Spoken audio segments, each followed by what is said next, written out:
Hey, all you readers out there, it's Marc Shapiro, New York Times bestselling author. Just had a great interview done with So Booking Cool.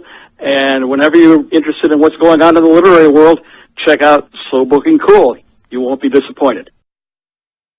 Welcome to So Booking Cool. I'm Jewel B.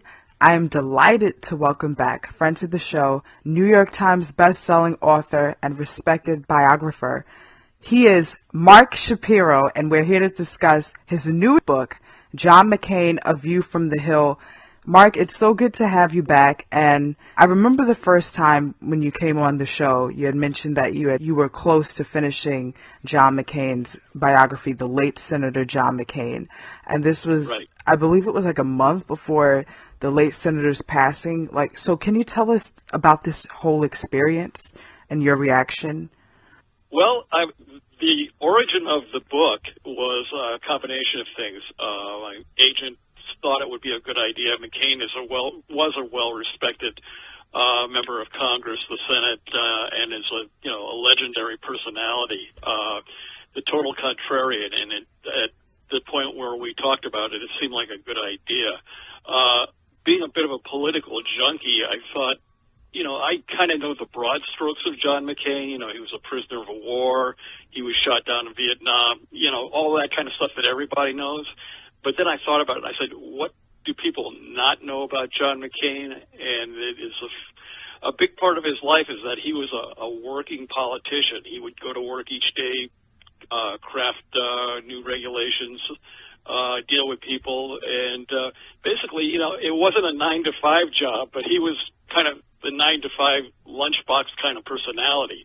And I thought a book concentrating on the working life of John McCain would be really interesting and something people didn't know. Yeah, and it's still early, but so far, what has been the reaction? How do you find that people are responding to this wealth of information about John McCain? Well, what I found was a little bit surprising. What you don't know is that people literally loved this guy. They loved him as a person, as a war hero, as just a no BS kind of person. Mm-hmm. And it was like he was one of these people that nobody except for maybe Donald Trump actually had a bad thing to say. Mm-hmm. But, it was just the feedback has been positive. The people like what I wrote. They were learning things. And, from a writer's point of view, if you can, educate somebody or enlighten somebody with what you've done, that's pretty much half the battle. So was John McCain, was he always this very just likable, nice person, even from childhood? And where did it come from? Is that how he was raised? He was brought up in a real traditional family with a history of military service. He kind of went along with it. As a child, he could be a bit of a contrarian and, the typical teenage stuff that went on with him. But once he got in the military, that was it for him. That lifestyle, the attitude of serving your country, of being a no BS kind of person, and in his own way becoming a real leader of men that kind of set the tone for the type of person he would be throughout the rest of his life. What did you find particularly very interesting about his life? Well, what I found during doing the research and talking to the people that I talked to was that he was real human in both the positive and negative way. He was somebody who had a bit of a temper. If you crossed him, he would get in your face. But he was, on the other end, somebody who was willing to cooperate. The way things are in politics these days, it's very partisan. When McCain was around, going across the aisle, working with Democrats, most notably Ted Kennedy and John Kerry on various bills over the years, he had no problem dealing with people. He had no patience and didn't suffer fools lightly when it came down to something connected to what he was trying to do for the country and for the people. And you did do a couple of interviews for A View from the Hill. Can you tell us how these came to play and which of these discussions were really resonant with you? Well, basically what it was, I've done lots of interviews for lots of books, but when you're dealing with something of a political nature, it tends to become a bit more of a different kind of challenge. Basically, I found people who I wanted to talk to, found contact information for them, and you know the internet, you can find anybody if you want to.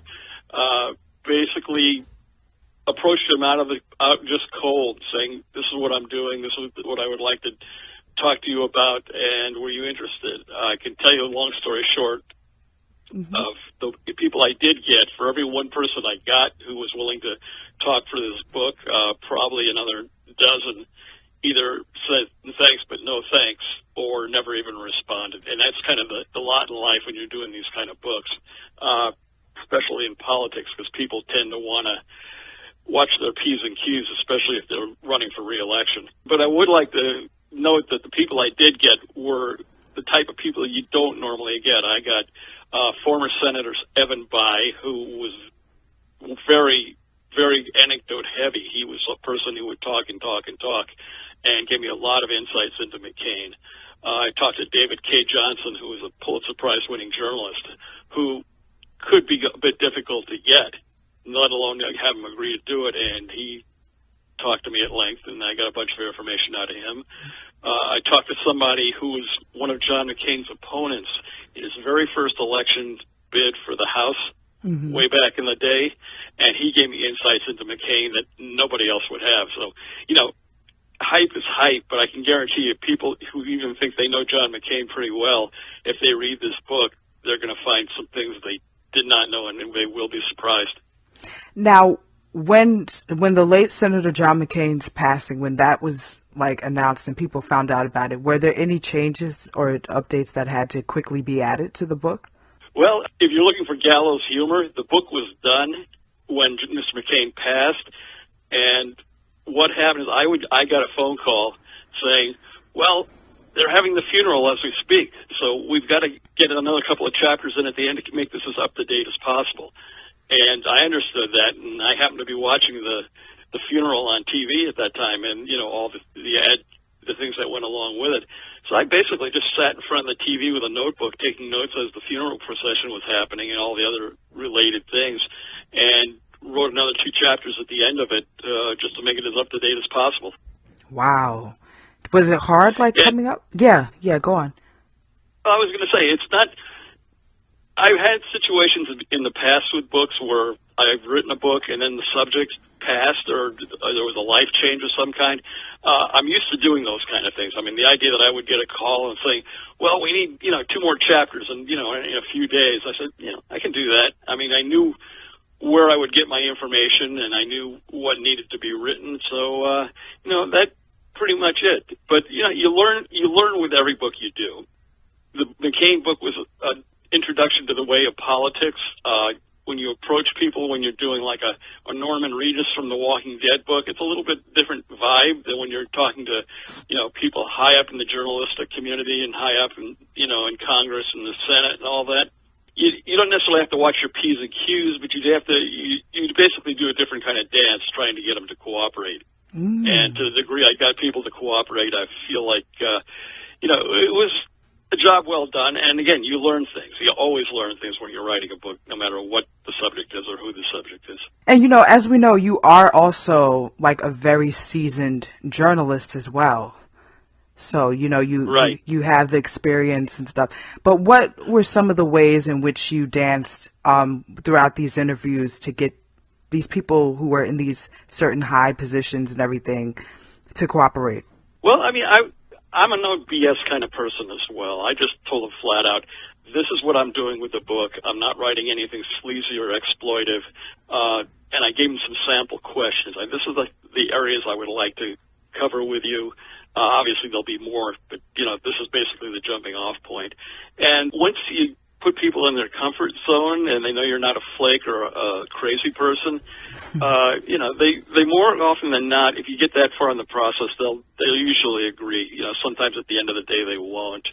I had a book previously where I had somebody who had agreed to do an interview and then found out that it was not an authorized book by calling the subject of the book. And he didn't say don't do it. He just said, I don't know who this person is. And she basically said, well, if he's not comfortable with it, I can't do it, and I'm sorry. So she changed her mind. And you get those kind of things every once in a while. And you just, you go on to the next. If you take it personal, you're just getting a lot of aggravation you really don't need. That's very interesting. Now, what goes into a biography, like turning into a biopic? Do you know anything about that? That takes in a whole different area. I mean, it's like I deal with certain people when it comes to writing the book and publishing the book.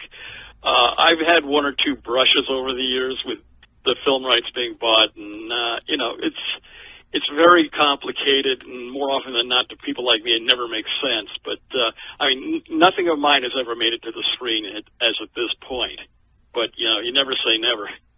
That's right. Never say never. What are the most important things that you do want people to take from A View from the Hill?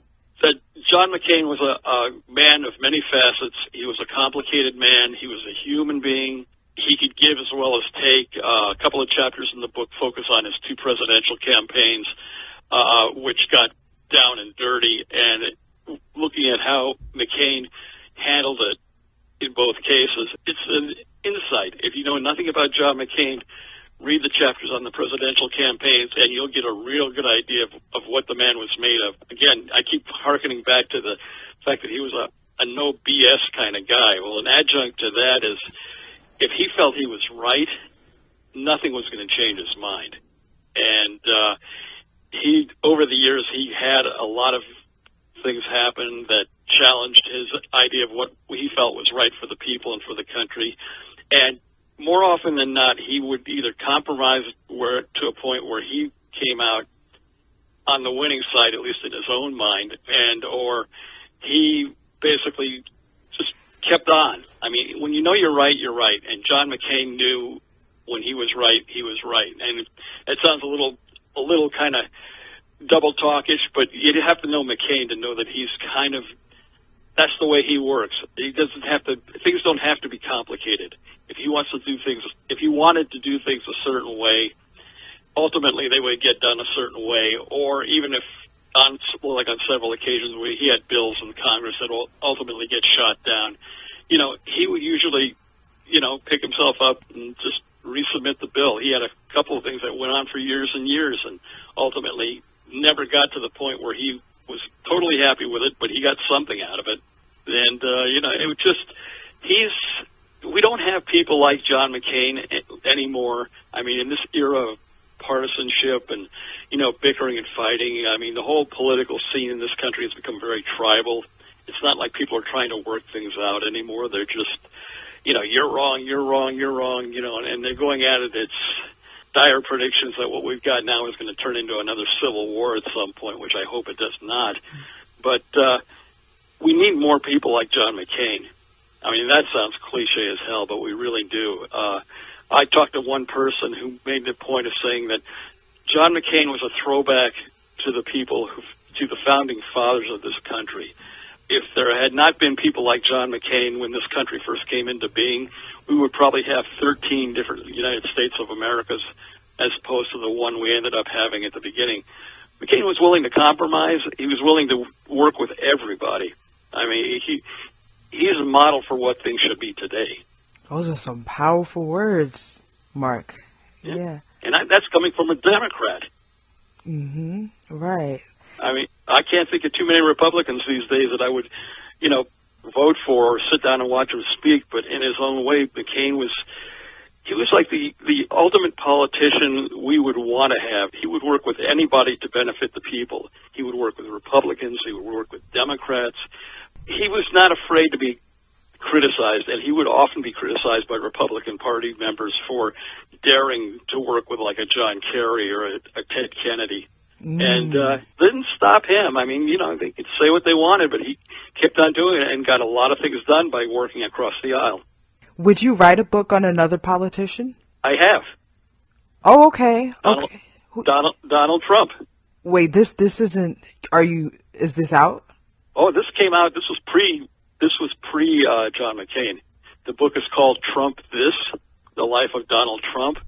And I wrote this just prior to him getting elected president. Oh, right. Oh, okay. Oh, I'm sorry about that, Mark. And right, you've written about like everyone, like, yeah. And and the key to doing what I do is basically, number one, it has to interest me, Mm-hmm. and I'm not totally adverse to the idea of having a book that's going to sell a lot of copies and make a lot of money for people. That's how that's how I pay my bills. But at the end of the day, whoever or whatever I write about, it has to have some interest to me, because if not, it's going to be a real drag to write it, and then you become your own worst enemy. I mean, as I'm talking to you now, Mm-hmm. I'm sitting looking at a shelf of that is basically wall to wall of my titles, and I'm going from Norman Reedus from The Walking Dead to Chandra Rhimes to a book I did on the history of the song Hey Joe to Donald Trump to George Harrison. I did a book a couple of years ago on Lorde, the young singer. Mm-hmm. I did a book on Katie Holmes. I did a book on Tim Tebow. I did a book on Lindsay Lohan. Mm-hmm. And the list goes on and on. I mean, I've written, and Adele. I mean, I could give you 20 minutes just on what I've done. Yeah. But basically, it all boils down to one thing. Is it going to be of interest to you, the writer? Is it going to be ultimately the way you approach it going to be interest to the people who buy these books and read them? And if there's any advice on people who want to write these kind of books, don't simply do it to cash in. I mean, I've taken some heat over the years for writing books when somebody becomes popular, but it goes beyond that. I mean, I'm not going to lie to you and say I haven't written some books because somebody got hot all of a sudden. I mean, obviously, if Trump hadn't decided to run for president, I don't think that book would have been written, but you never know. It might well have. But, it basically, if you do it for money only, you're going to disappoint yourself, and it's going to cloud your thinking when you write these books. I mean, there has to be some passion in it for you, something in it. I've got a book that I can actually talk about at this point because it's almost done. Yeah. I'm doing a book on the Korean K-pop band called BTS. Oh yeah, BTS. Yeah. I'm in the home stretch on a book on that, and it'll probably be coming out the first of the year. Basically, I try to take it beyond the obvious fan elements. I mean, there's teeny bop bands and there's bands of the moment and groups like Justin Bieber, and those kind of singers who appeal to, teenagers or preteens. And I've gone a little bit deeper into it with BTS because they come from a different culture, a different way of doing business in the entertainment world. And I think people will be quite surprised at how some of this stuff works. I mean, it's still very much going to be a book for the fans, Mm-hmm. but it's going to be a little bit more. I mean, you're going to have to. I mean, it's a lot deeper than asking what's your favorite color. I can guarantee that. Well, that's good. Like, I'm excited about that, and I know so many others are. Mark, when you also write these books, or write these biographies, do you also have in mind people who might be an aspiring artist, actor, actress, Because a lot of these people also consume these books as well. I recently was talking to this artist, Jacob Tolliver, and he, is into music biographies and stuff. So is that something that circulates in your mind when you're writing these books? The way I approach that, if somebody has a question about what they should be doing, within reason, I'll answer it. I make a point of never reading anybody's work or commenting on anybody's work because that can come back and haunt you later. But basically, I would encourage anybody who has something in their gut that says they have to do these kind of things to go ahead and do it. Don't think about the money. Just think about the passion. And it doesn't have to be something that most people would consider worthy of passion. If it's a passionate thing to you, then go for it. If it's in art, if it's in writing, if it's in, music, anything. I mean, I'm the big flag waver for anybody who's willing to put themselves out there and take the chance to do what they want to do. Yeah, yes, you are. Yep, I definitely remember that. Guys, by the way, if you have not, you have to check out our first interview with Mark. It was published in September. It's on there. It's on the site. Check it out.